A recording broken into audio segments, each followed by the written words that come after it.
A severed head paraded through the streets. Strange symbols, hypnotic chants, and a sacrifice that defied all reason.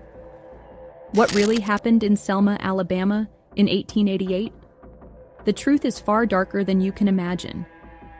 This is the chilling, documented story of a faith doctor named William Jordan and the night faith bled into madness. For a year, Jordan had woven his spell. He was charismatic, manipulative, a master of deception, his practices attracting curious souls seeking solace or miraculous cures. Among them were Mary Moore, Lucy Hurd, and Frances Drive, 3 women who found themselves entangled in a narrative that would forever haunt their lives. The 17th of the month, when the veil of darkness descended upon Jordan's home, an eerie sense of foreboding hung heavy in the air.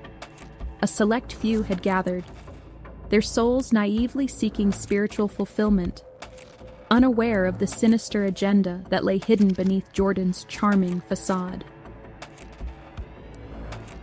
As the night progressed, Jordan masterfully orchestrated the stage, weaving a tale of a special Passover service, a ceremony that would transcend their mortal existence. The unsuspecting women listened intently, unaware of the true nature of the sacrifice that awaited them. Frances Drive, trusting and vulnerable, had offered herself as a willing participant. She laid her head on the table, surrendering to Jordan's twisted ritual. The candlelight flickered, casting long, distorted shadows that danced across the faces of the women. Their eyes were glazed, their movements slow and dreamlike, as if they were caught in a trance. Lucy Hurd, trembling, was handed a sword. Jordan's command was clear. Sever Drive's head. Lucy couldn't do it. Her conscience, a flicker of humanity in that dark room, held her back. Then Jordan took the sword. As he moved around the room, he spoke in a language that none of the women recognized, and his eyes burned with a dark intensity. With a swift, brutal stroke, he ended Frances Drive's life. But the horror didn't end there. Jordan, in a display of grotesque triumph, impaled Frances Drive's severed head onto the sword. He emerged from that house of horrors, a madman on a mission. He paraded through the streets of Selma, a macabre spectacle of death and madness.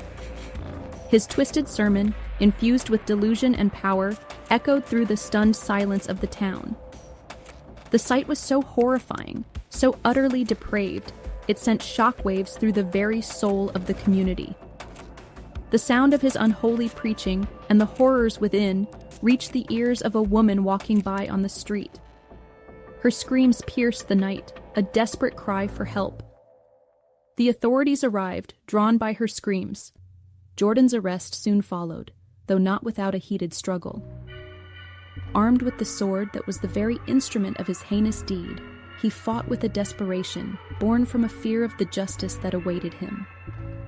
But the combined efforts of brave individuals prevailed, overpowering Jordan's resistance and bringing him to face the consequences of his monstrous acts.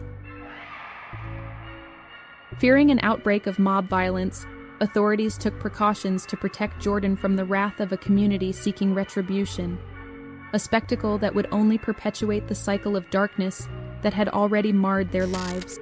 Wounds inflicted by William Jordan's actions would take years to heal, and the survivors would forever carry the weight of those haunting memories.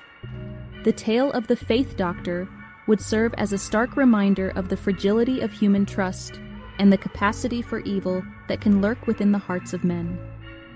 Today, if you cross the famous Edmund Pettus Bridge going out of town on Highway 80, pull over into the Civil Rights Memorial Park.